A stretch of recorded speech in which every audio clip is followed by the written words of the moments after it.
Shivkumar leaving from his residence and headed straight here. To ensure that you don't miss a single update, we've got our cameras, we've got our team spread across Bengaluru.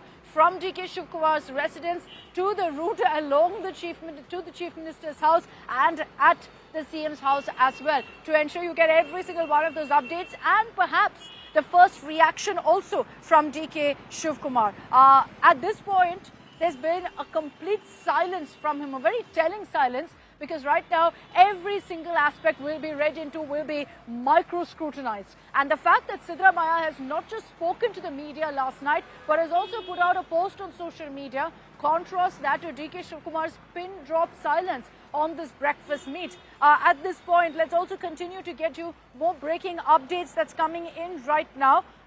Even after the announcement was made yesterday of the breakfast meet, after the High Command told DK Shivkumar and Siddaramaiah to come together and hold a meeting, and then Siddaramaiah called DK Shivkumar to talk about how they'll have a breakfast meeting. We understand a group of MLAs from the DK Shivkumar camp actually held a dinner meeting. Around 10 MLAs were part of this meeting. This was at a resort. There's no doubt. What was on the agenda, you ask? It's very clear. What was on the agenda was this breakfast meeting of what DK Shivkumar is going to do. It's also a show of strength to kind of suggest that MLAs are with DK Shivkumar. Naga, what do you make of this meeting? Who was a part of this meeting? It was all 10 MLAs from the DK Shivkumar camp. DK Shivkumar's relative, Mr. Rangnath, was there. He's also an MLA from Kunigal constituency. Magdi Balkrishna, Tamannavar, Tamaya from Chikmagalur constituency. All these 10 MLAs gathered in a resort in the airport road last evening and last night for dinner. And then each one of them took one district in charge and tried calling to MLAs, tried reaching out to all these MLAs to get support for DK Shivkumar, because they know that the meeting will happen and the decision will come. If at all Rahul Gandhi asks how many MLAs are on whose side, they have to have a backup plan also. Yeah. They need at least 80-70 MLAs so support. How many do they have? Realistically speaking, how many are with Siddaramaiah, how many are with DK Shivkumar? I think Siddaramaiah has around 60 to 70 and DK Shivkumar, complete loyally backing him, might be around 40 to 45. His numbers close. have increased. It was much worse before. Okay. His numbers has increased, but with a drop of an hat, 100 can move here, depending on the high command. That's how politics work. All loyalty will go. They want to be on the winning side. Yeah, they want to be on the winning side because they also have their future at stake. So these 10 MLAs got into a huddle in a resort. Resort politics is back in Karnataka, if not for other reasons. So they got into a huddle. Each one of them took charge of two districts and reached out to all the 8 or 7 MLAs from that district. And the concentration, Akshita, was on the northern Karnataka region. They feel that Siddaramaiah is still more famous and capable and credible. His image is much more better than DK in northern Karnataka among the MLAs. So they started reaching out to northern Karnataka MLAs first, and they, with their own camaraderie, with their own friendship, they try to convince them that High Command is of an opinion that there might be transition. So why don't you please join our camp? Your interest will be taken care of. We promise you that we are the messengers for DK Shivkumar. We ensure that your interest, we will take into confidence, and next 2028, you will be given ticket. We will ensure that you will win these elections. All our support from the Chief Minister, if DK becomes a CM, will be given to you. And for few key senior members, they also ensured that we might even take you into cabinet if High Command agrees. So it was a key meeting between all these 10 MLAs. I spoke to just 2 of them just now, and both of them confirmed it was nothing but like-minded meeting where we thought DK Shivkumar can be the next CM. We wanted to ensure that he gets more support. We called all the MLAs from northern Karnataka, not one MLA left. We are trying to reach out to one MLA to come on live right now. Hopefully, we should get him live very soon. But all northern Karnataka MLAs have been covered through this meeting yesterday. Interesting. I'll bring in Sagai Raju also for details on this. Sagai, this MLA mate, how do we read into it? Is this DK Shivkumar getting set for his next move? Considering that he's going to Delhi this afternoon, is he keeping a list with him of MLAs on his side to say, look, it's not like all the supporters of Siddaramaiah. I've got a tangible number of MLAs with me too. It makes a difference. Absolutely, and DK Shivkumar doesn't want to leave any stone unturned. He wants to use all options that is available for him. He will try to meet the CM Siddaramaiah here, try to convince him on power transition. Also, trying to negotiate with the MLAs. As Nagarjun was mentioning that there are close to 40 to 50 MLAs on DK Shivkumar's side. Anything can happen. There are a lot of fence sitters also, including ministers who are in the present government, who are watching this game carefully, and they might switch to any of these camps at the right moment. And there are also MLAs who are from Mallikarjun Kharge's side, that is of AICC. They will listen to the High Command, and whoever the High Command says that, then they will show the loyalty to High Command and switch to them. So a lot of things is expected to happen in the Game of Thrones. So we need to wait and watch what will be the outcome of this particular meeting, and thereafter in Delhi, what High Command have to take a decision on the power transition. Becoming harder and harder. The longer the High Command delays this, the harder it's becoming, because very clearly the power games are continuing and DK Shivakumar is pushing hard.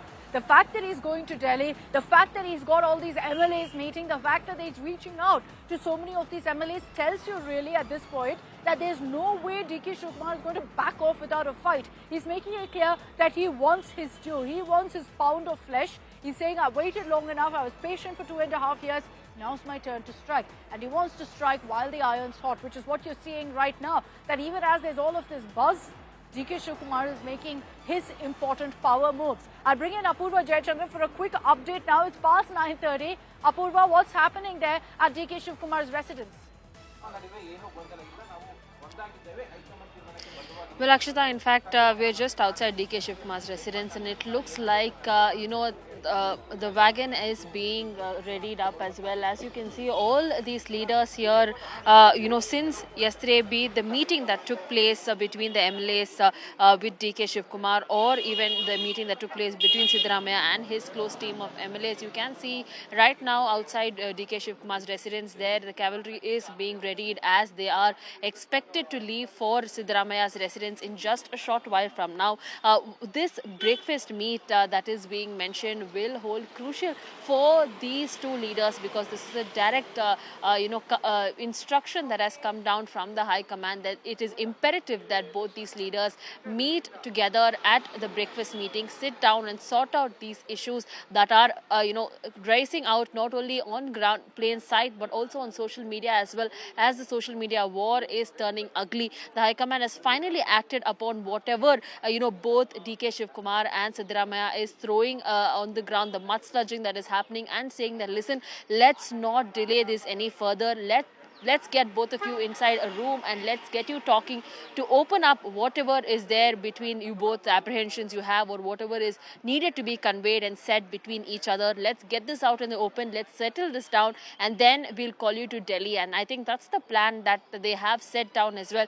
We saw yesterday, almost until late last evening, the wordplay and the kind of jibe that they were taking at each other had turned quite interesting, and the High Command has gotten a hint that if this continued, if these two leaders are not gotten into a room together and started talking, then it might just take an ugly turn as well. And that's why it is extremely crucial for them to ensure that this breakfast meet happens. And in just a couple of minutes from now as well, what we are getting to learn is that DK Shivakumar will be leaving from his residence here, and he will be traveling to the setup being made right now. Any time now, DK Shivakumar will be leaving from his residence, as Apurva is telling us. What led to this breakfast meeting right now between DK Shivakumar and Siddaramaiah, which is going to start any time now? Let's break down for you the Karnataka icebreaker formula, an exclusive scoop here on India Today. It was KC Venugopal who had dialed both Siddaramaiah and DK Shivakumar, not one of them. He spoke to both of them with a clear message: end this. Don't let this get uglier. Venugopal reportedly in that conversation with Siddaramaiah and DK Shivakumar told them that taking jibes at each other is not Congress's culture. Why did this comment come in? Because remember that both were starting to take jibes at each other on social media. Think word power is world power, and Siddaramaiah saying words should mean something for the world. That's what led to KC Venugopal saying, don't take these jibes, it's not Congress's culture. And so Venugopal communicated to Siddaramaiah and DK Shivakumar that they cannot fight it out in this manner, and they've been told to sort out their differences very, very clearly. Now, besides that, KC Venugopal has also said it's important, it's crucial to remain united right now. And that's why the High Command has told both Siddaramaiah and DK Shivakumar, be patient.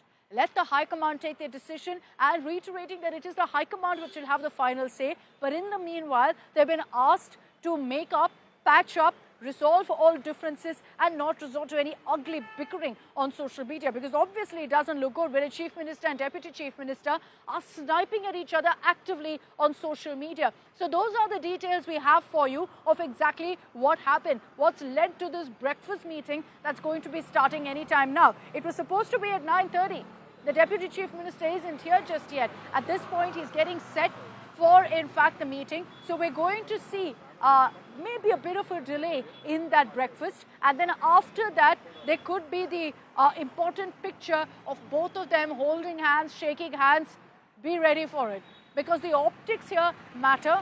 Both politicians know it. Their fight is beyond just personal bickering. Their fight is for the throne in the seat of power. Their fight is to be the chief minister. And so while they may not have or hold a grudge against each other, obviously when your competitor is right there staring you in the face, it's going to get a tad bit ugly, which is what we witnessed as well. So we'll see what really transpires in that breakfast meeting. But right after that, there is a possibility that the High Command will summon both Siddaramaiah and DK Shivakumar. And we're hearing that right after this breakfast meeting, DK Shivakumar will be headed to Delhi this afternoon to be a part of several other huddles. He says official business. We all know the true meaning of what that means, why he's actually going to be there. It is to discuss and figure out how to put pressure and how to influence the High Command into taking a decision in their favor, in DK Shivakumar's favor. He's already rounding up MLA support, trying to ensure that maximum numbers are with him. And so this breakfast meet doesn't change anything.